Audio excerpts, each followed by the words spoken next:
Ang susunod na programa ay rated PG. Patnubay at gabay ng magulang ay kailangan sa mga batang manonood.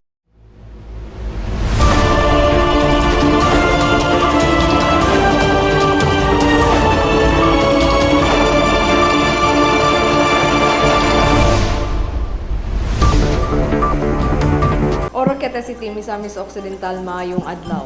Ilabi na katong padayon nga nagsunod ug naglantaw sa Oroqueta Community Channel. Ako si Joan sa Rigumban Tasuda alang sa Community Update.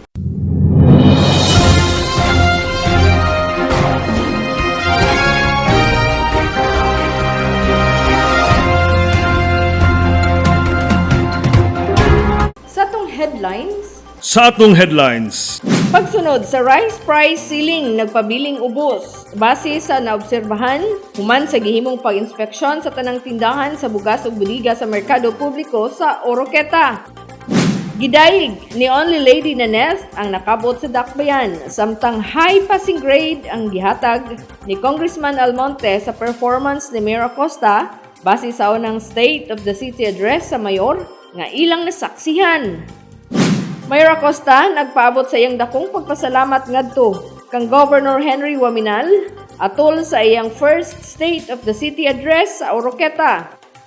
Oroqueta City nakabangon na pagbalik human sa pandemya ug ang paghapak sa baha gumikan sa shoreline nga miguba sa daghang kabtangan sa dakbayan.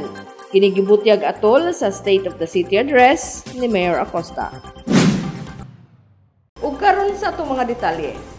Pagsunod sa rice price selling, nagpabiling ubos base sa naobserbaran human sa gihimong pag-inspeksyon sa tanang tindahan sa bugas o budiga sa merkado publiko sa Oroqueta. Aniya ang kumpletong detalye.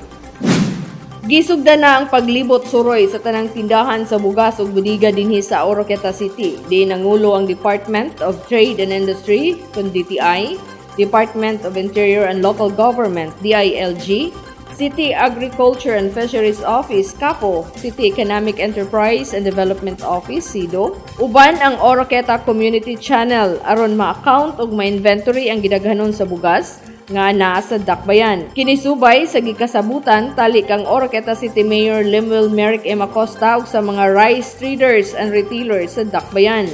Alayon kini sa mando ni Presidente Ferdinand Marcos Jr., pinasikad sa Executive Order No. 39 ang rice price selling human kini mikalit pagsaka sa presyo sa bugas. Pinaagi sa EO 39, mapabilin ang makatarunganong presyo sa bugas. Sa ilawom sa EO 39, gimando ang price ceiling para sa regular milled rice nga naa sa 41 pesos ang kada kilo, samtang ang well milled rice naa sa 45 ang kada kilo.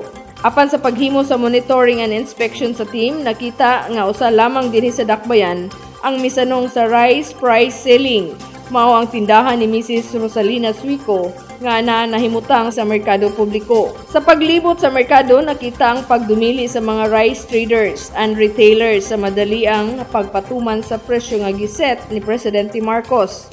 Matod pa nga dako kaayo ang alkansi sa ilang gipagawas nga puhunan tungod kay nanukad na daan sa taas nga presyo matag kilo sa ilang pagkumpra.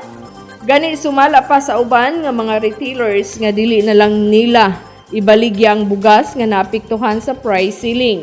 Ila na lang himuon nga konsumo sa pamilya kaysa ibaligya sa ubos nga presyo. Nakita usab nga walay klarong label ang mga gidisplay nga bugas, mao nga gihingusga ni City Agriculturist Noel Piula nga hatagan sa insaktong label ang ilang display aron maila sa mga pumapalit ang locally produced rice nga regular milled rice ug ang well milled rice. Documented na ang tanan o gi-evaluate kini sa DTI sa labing dali nga panahon aron mapasa ug mapakita ni Mayor Acosta ang resulta sa gipahigayong inspeksyon sa mga budiga ug tindahan sa bugas sa dakbayan. Ug sa labing dali nga panahon, posibleng maimplementar na sa dakbayan ang mandatory nga rice price selling. Kahinumduman nga niadtong Lunes, September 4, upat ka adlaw human gipirmahan ni Presidente Marcos ang EO 39, gikita gilayon sa mayor ang tanang rice traders and retailers dinhi sa dakbayan, uban sa CAFO, DILG, DTI ug CIDO para mahisgutan ang mga nagkalain-laing concerns sa pagpa-implementar sa EO 39 nga nagset sa price cap. Gustong hatagan sa mayor sa madali ang aksyon ang EO39 sa presidente aron matagamtaman sa katauhan ang kamahinungdanon sa gihimong lakang ni Presidente Marcos.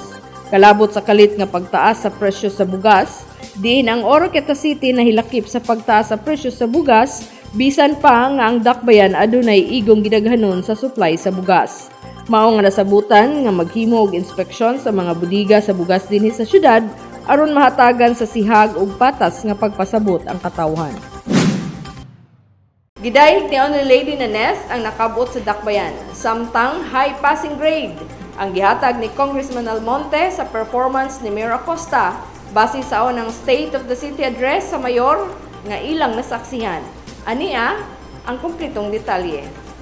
Una sa tanan na mapasalamaton kay ta sa labaw nga makagagahom for a very successful nga State of the City address ni Mayor.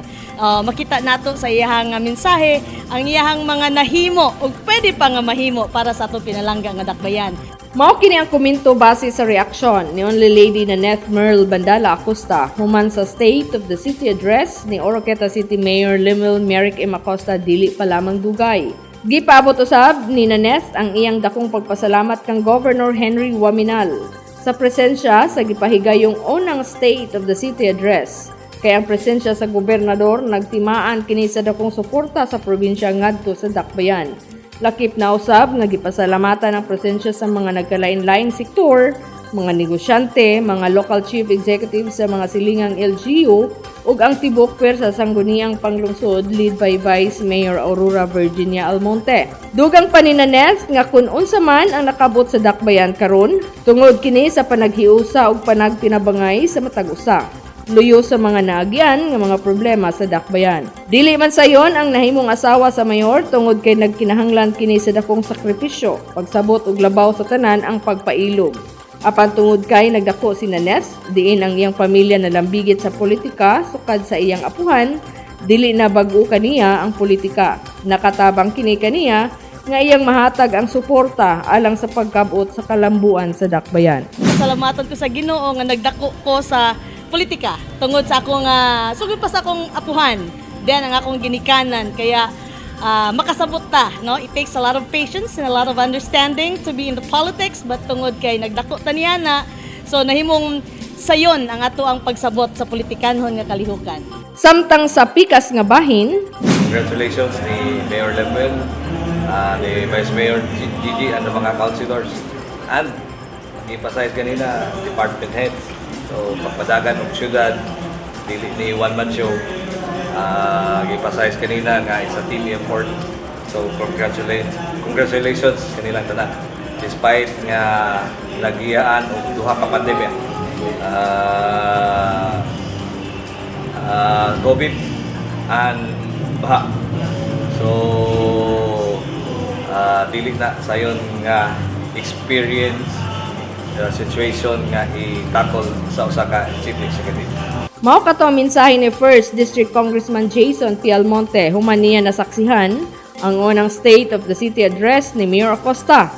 Matud pa ni Congressman Jason, gusto niyang hatagan si Mayor sa high passing grade base sa nahimo sa Mayor sa dakbayan pinaagi sa unang State of the City address. Nalagpasan ni Mayor Acosta ang mga hagit nga misulay pagbabag sa dalan padulong sa katumanan. Pinaagi sa suporta, panaghiusa ug panagtinabangay sa mga lideres ug sa katawhan. Dili sayon ang pagdumala sa usa ka syudad tungod kay lain-lain ang prinsipyo, panlantaw ang matag usa.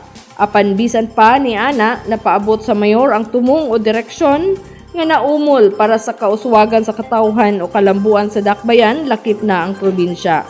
Na-achieve ning tanan iya accomplishment because of unity from the governor, congress, mayor, vice mayor, o mga konsehal.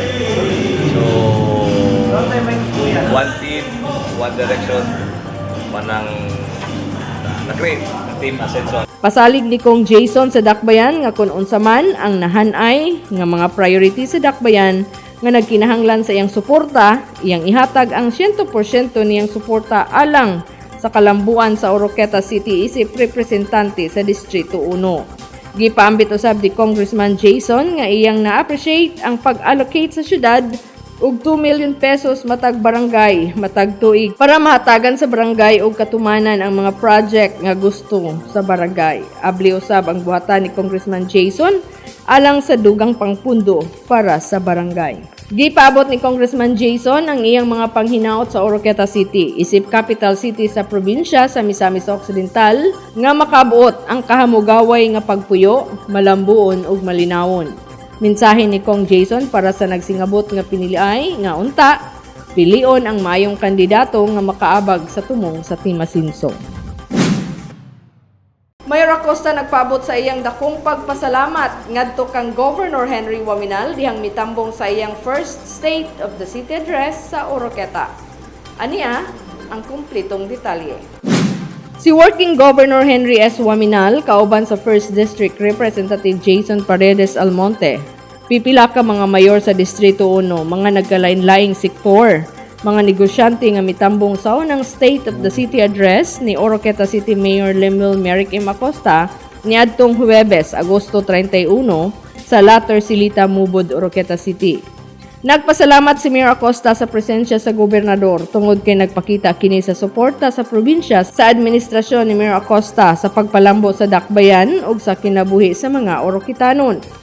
Sa iyang first soka, gipasalamatan ni Mayor Acosta si Governor Waminal sa tabang ug sa walay puas nga suporta sa syudad ug mga konstituente. Gisaysay ni Mayor Acosta nga gikan pa sa tuig 2019 hangtod sa 2022, wala pa siya nahimong gobernador sa probinsya. Nakadawat na ang Oroquieta City og kapin sa 165 million ka pesos para sa mga proyekto. Laing 200 million pesos ang nakuha sa Oroquieta City, pinaagi sa pag-endorso ni Governor Waminal ngadto sa expanded project sa Philippine Rural Development Program kon PRDP para sa farm to market route sa Barangay Paypayan, padulong sa Sinotpi, padulong sa Clarin Settlement, samtang laing 200 million pesos para sa farm to market route sa Barangay Mubod, padulong sa Barangay Tuyabang Alto, padulong sa Lower Rizal hangtod sa Barangay Victoria. Sunod tuig, pinagi sa tabang nila Governor Waminal ug ni 1st District Congressman Jason, dahuman ang dakong kantidad para sa pagpalambo sa pantalan sa Oroquieta City nga mapunduhan sa Philippine Port Authority kon PPA aron maandam ang dakbayan sa pagsulod sa uban pang mga shipping lines nga mobiyahe manukad sa dakbayan. Tipik lang kini sa mga nahisgutan ni Mayor Acosta sa iyang unang suka. Pinaagi sa suka ni Mayor Acosta, nahatagan sa kompleto nga impormasyon ang publiko aron ilang makita ug mahibaluan ang plano, programa, accomplishment sa dakbayan isip nagpakita sa sihag nga pagdumala ni Mayor Acosta sa dakbayan. Oroquieta City nakabangon na pagbalik human sa pandemya ug ang paghapak sa baha gumikan sa shoreline nga miguba sa dagang kabtangan sa dakbayan. Kini ang gibutyag atol sa State of the City address ni Mayor Acosta. Ani ang kumpletong detalye. Human sa pandemya ug sa dakong pagbaha nga miguba sa daghang kabtangan sa Oroquieta City, nakabangon na pagbalik ang dakbayan base sa datos sa panudlanan sa syudad. Gibutyag kini ni Oroquieta City Mayor Lemuel Merrick M. Acosta sa iyang State of the City address, dili pa lamang dugay. Base sa datos, dako-dako na ang nagahin nga pundo sa dakbayan para sa panginahanglanon sa katawhan. Mukabat na sa 84% nga gikan sa local budget sa dakbayan. 36 niana napadulong sa economic services. 34% napadulong sa general public o sa kadaghanan. Og ang nahibiling 14% atuan na pahimutang sa social services.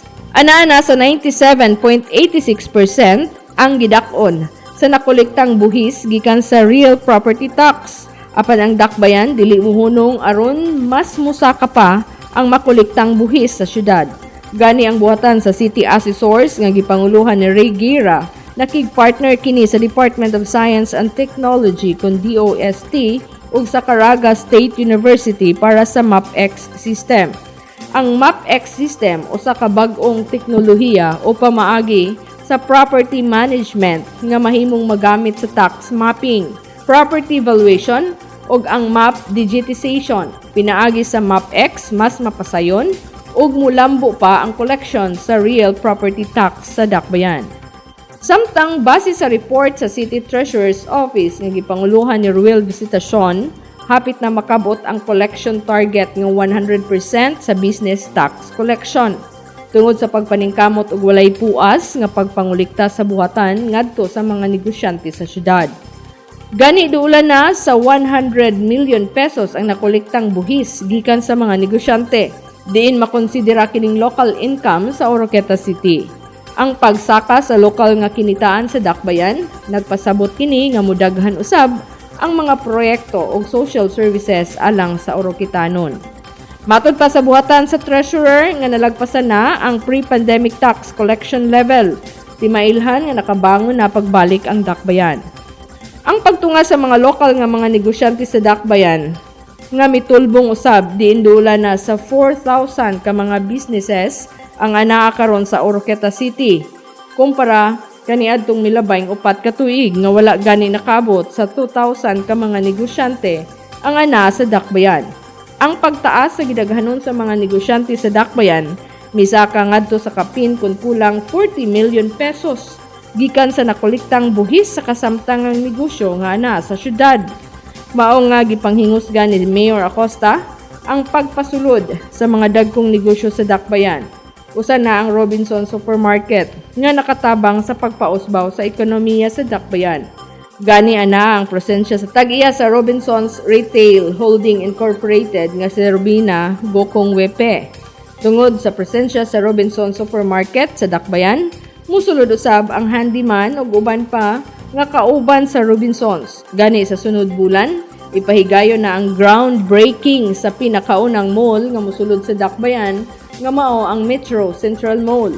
Og aduna pay daghan nga mga investor nga mosulod sa Oroqueta. Nagtuo si Mayor Acosta nga pinaagi sa pagpangabot sa mga dagkong investor, makahatag kini og kabibo ug dugang oportunidad nga makatrabaho ang katawhan. Sa dili pa motapos ang tuig 2023, ang Starlight Ferries gustong himuon ang Oroqueta City usa sa ilang port of calls. Mao nga ang LGU nagsigi ang pag-dredge sa pantalan nga tuwa sa San Vicente Bajo para sa nagsingabot nga biyahe sa Starlight Ferries sa Dakbayan.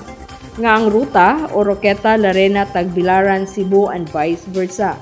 Gawa sa Starlight Ferries, ang fast cut usab gustong mobiyahe manukad sa Oroqueta nga mao ang Oroqueta Upol nga ruta. Pinaagi niini mapasayon og mapadali na ang pagdala sa mga produkto nga gikan sa Dakbayan ngadto sa Visayas Market ug sa Target Market.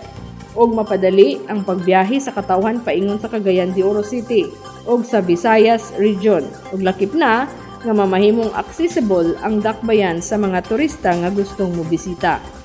Ang gidaghanon sa mga investor nga nagpakita og interest nga mag-invest sa Oroqueta ug ang lokal nga mga small medium enterprises kon SMEs nga naa sa Dakbayan, nagtimaan kini nga misalig kini sa ekonomiya ug sa maayong pagdumala ni Mayor Acosta.